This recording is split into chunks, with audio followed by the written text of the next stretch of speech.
Good evening. The presidency is the most powerful office in the world.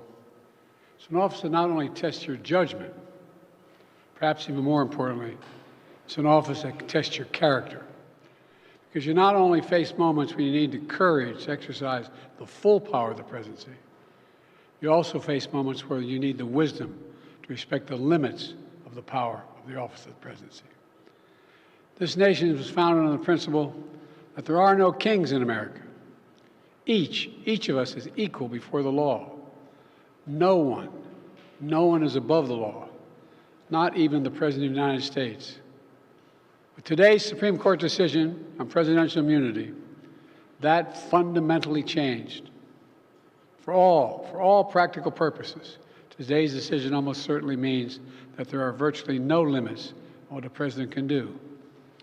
This is a fundamentally new principle, and it's a dangerous precedent, because the power of the office will no longer be constrained by the law, even including the Supreme Court of the United States. The only limits will be self-imposed by the president alone. Nearly 4 years ago, my predecessor sent a violent mob to the U.S. Capitol to stop the peaceful transfer of power. We all saw it with our own eyes. We sat there and watched it happen that day. Attack on the police, the ransacking of the Capitol, a mob literally hunting down the House Speaker, Nancy Pelosi, gallows erected to hang the Vice President, Mike Pence. I think it's fair to say it's one of the darkest days in the history of America. Now the man who sent that mob to the U.S. Capitol is facing potential criminal conviction for what happened that day.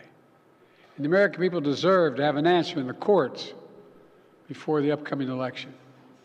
The public has a right to know the answer about what happened on January 6th before they are asked to vote again this year. Now, because of today's decision, that is highly, highly unlikely. It's a terrible disservice to the people of this nation.